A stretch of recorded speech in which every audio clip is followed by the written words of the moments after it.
지금 이 순간 내 아이가 팀에서 어느 정도 수준인지 한번 떠올려 보세요. 팀에서 중간 정도 하는 선수인가요? 아니면 솔직히 조금 뒤쪽에 있는 선수 같나요? 내 아이는 경기를 주도하기보다는 항상 잘하는 친구들을 도와주는 역할만 하는 것 같습니다. 그렇기 때문에 팀이 이겨도 집에 돌아오는 길에 오늘 우리 아이는 딱히 잘한 게 없었던 것 같은데 라는 생각이 들며 마음이 조금 찝찝할 때가 있습니다. 사실 부모님들이 엄청난 걸 바라는 것은 아닙니다. 팀에서 에이스가 되길 바라는 것도 아니고 또래 중에서 압도적인 선수가 되기를 바라는 것도 아니죠. 그저 또래 아이들 사이에서 당당하게 뛰고 경기장에서 존재감이 있는 선수로 성장하길 바라는 마음. 대부분 부모님들의 바람은 이 정도일 거라고 생각합니다. 그래서 오늘은 내 아이의 경기력을 끌어올리는 정확한 방법을 이야기해 보려고 합니다. 이 영상을 끝까지 보시면 어떤 훈련을 해야 경기력이 올라가는지, 더불어 프로 선수가 되려면 어떠한 기준을 가지고 훈련을 해야 하는지를 정확히 알게 되실 겁니다. 그럼 시작하겠습니다. 먼저 축구라는 스포츠의 특성을 한번 살펴보겠습니다. 축구는 11대 11로 경기를 합니다. 즉 한 경기장에 총 22명의 선수가 뛰게 되죠. 그리고 경기장의 크기도 상당히 넓습니다. 터치라인은 90m에서 100m 정도이고 골라인은 약 60m에서 70m 정도입니다. 그리고 경기 시간은 90분. 또 요즘 축구는 추가 시간까지 포함하면 100분 가까이 뛰는 경우도 많습니다. 정리를 해보면 축구라는 스포츠는 넓은 운동장에서 22명의 선수가 공 하나를 두고 90분, 100분 동안 계속 뛰며 싸우는 스포츠입니다. 그럼 어떤 능력이 제일 중요할까요? 기술? 기본기? 스피드? 체력? 물론 다 중요합니다. 하지만 경기력이 좋아지기 위해서는 꼭 필요한 능력이 있습니다. 바로 체력, 스피드, 민첩성, 힘 등 축구를 할 수 있는 몸을 만드는 것이 제일 중요합니다. 축구에서 이러한 요소들을 에너지 레벨이라고 표현합니다. 이 에너지 레벨이 갖춰져 있지 않으면 아무리 볼을 다루는 스킬이 좋아도 절대 경기장에서 잘할 수 없게 되죠. 전 UFC 김동현 선수도 이런 이야기를 한 적이 있습니다. 한번 영상 보고 오시죠. 스파링을 하고 있는데 상대를 때려 부시는 게 문제가 아니고 3라운드 내내 팔을 못 쓰는 이 여기가 뭉쳐가지고 체력이 없는 이것 때문에 체력이 떨어지는 팔이 내려가는 이런 스트레스 받은 거예요. 선수가 어떻게 5분 세계 스파링을 하는데 팔이 뭉치고 가드가 내려가고 글러브가 무겁게 느껴지고 이거는 말이 되나? 김동현 선수가 말했던 것과 같이 축구도 마찬가지입니다. 기술이 아무리 좋아도 결국 치고 나갈 수 있는 폭발력이 없다면 상대를 돌파할 수 있을까요? 숨이 차 죽겠는데 공이 오기 전 다음 플레이를 생각할 수 있을까요? 결국 경기력을 올리기 위해서는 몸을 내 마음대로 컨트롤하며 경기장을 뛰어다닐 수 있는 몸이 제일 중요하다는 겁니다. 초등학교 시절에는 어느 정도 기술만 있어도 경기력이 좋을 수 있습니다. 하지만 중학교부터는 감독님이 선호하는 선수가 바뀝니다. 볼 차는 것이 조금 부족해도 활동량, 스피드, 폭발력 이런 에너지 레벨이 높은 선수들을 선호할 수밖에 없습니다. 왜냐하면 중학교부터는 더 축구가 거칠어지고 운동장은 더 넓어지면서 공을 찰 수 있는 시간이 줄어들기 때문입니다. 또 아이들이 커지고 스피드도 빨라지면서 기술이 아무리 좋아도 치고 나갈 수 있는 폭발력과 체력이 없다면 돌파를 할 수조차 없게 됩니다. 한번 본인이 감독님이라고 생각해보세요. 그냥 밋밋하게 뛰어다니며 볼만 잘 차는 선수를 선호할까요? 아니면 볼 차는 건 조금 부족해도 운동장을 미친 듯이 뛰어다니면서 압박하고 부딪히는 선수를 선호할까요? 당연히 후자일 수밖에 없겠죠. 결국 먼저 축구할 수 있는 몸을 만들고 경기를 많이 뛰면서 부딪히고 싸우고 경기 템포를 지속적으로 경험하는 것이 중요합니다. 그리고 그 과정을 통해 경기에 적응하며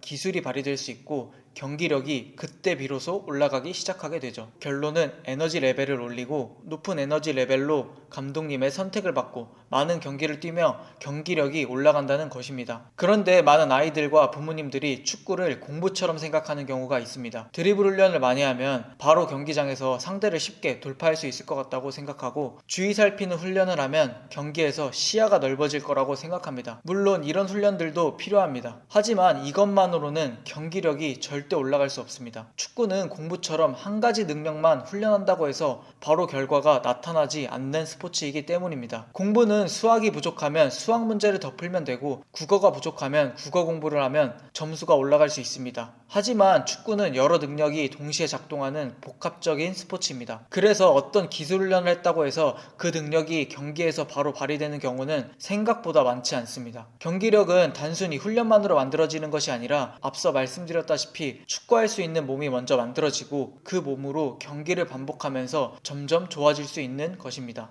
실제 경기장에서는 상대가 빠르게 압박하고 몸싸움도 거칠어집니다. 이 상황에서 스피드, 체력, 폭발력 등 몸의 준비가 되어 있지 않다면 아무리 좋은 기술을 가지고 있어도 그 기술을 절대 사용할 수 없습니다. 프로에서도 기술적으로 약간 부족하지만 이런 에너지 레벨이 높은 선수들이 경기를 뛰게 됩니다. 프로에 처음 간 신인 선수가 주전으로 뛰게 되는 과정을 설명드려 보겠습니다. 코칭 스태프가 신인 선수에게 기회를 줄 때 무엇을 기대할까요?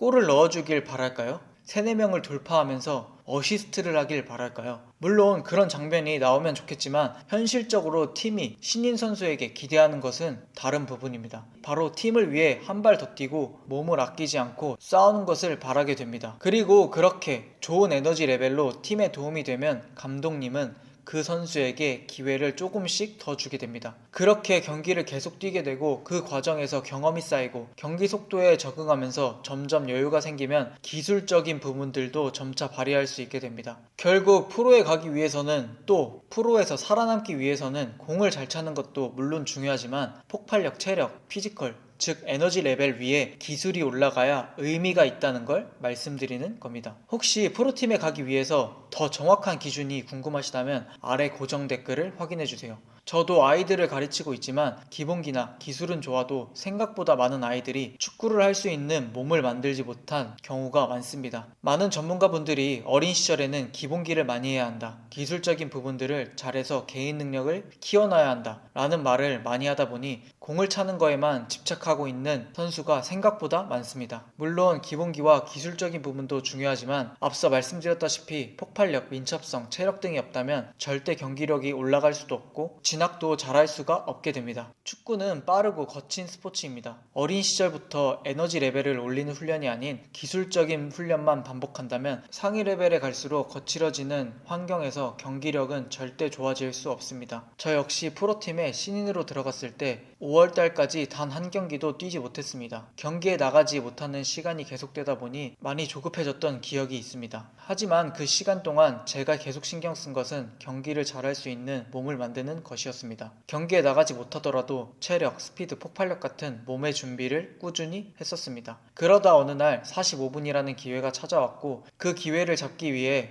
계속 뛰고 압박하며 간절하게 뛰었던 기억이 있습니다. 몸이 준비가 되었었기 때문에 간절하게 뛸 수 있었고 45분만 주어진 경기를 풀타임으로 뛸 수 있었습니다. 그리고 그 한 번의 기회로 그 시즌에 많은 경기를 뛰게 되었죠. 그 경험 속에서 제가 느낀 것은 분명했습니다. 기회는 언제 올지 모르고 그 언제 올지 모르는 기회를 잡기 위해서는 몸이 준비가 되어야 된다는 사실을요. 결국 축구는 기술만으로 되는 것이 아니라 그 기술을 사용할 수 있는 몸이 먼저 준비되어야 하는 스포츠라는 걸 확실히 느꼈던 것이죠. 폭발력, 체력, 스피드, 그 위에 기술이 올라가야 의미가 있습니다. 하지만 대부분 아이도 부모님도 축구를 잘 모르기에 어떤 기준으로 성장해야 하는지 어떤 방향으로 훈련을 해야 되는지 모르는 경우가 많습니다. 그래서 저희는 프로 선수가 되기 위해 필요한 기준과 방향을 아이들과 부모님들께 알려드리고 싶었습니다. 혹시 프로 선수가 되는 기준과 방향을 더 정확하게 알고 싶으시다면 아래 고정 댓글을 꼭 클릭해주세요. 결국 내 아이의 경기력을 올리고 싶다면 몸을 만들고 에너지 레벨을 올리는 방향으로 훈련의 기준을 잡아야 합니다. 그리고 그것이 가장 빠르게 경기력을 올리는 현실적인 방법입니다. 자, 그럼 오늘 긴 영상을 봐주셔서 감사합니다. 저희 두 개의 심장 채널은 프로 선수가 되기 위해 어떤 준비가 필요한지 꾸준히 연구하고 공부한 내용을 영상으로 공유하고 있습니다. 축구를 하고 있는 아이들 그리고 아이의 성장을 고민하는 부모님들께 조금이라도 도움이 되는 정보와 인사이트를 전해드리고 있죠. 유소년 축구 성장과 훈련 방법이 궁금하시다면 아래 구독 버튼 눌러주시고 함께 해주시면 감사하겠습니다. 앞으로도 한국 축구에 도움이 되는 컨텐츠와 이야기로 다시 찾아뵙겠습니다. 그럼 긴 영상 시청해주셔서 감사합니다.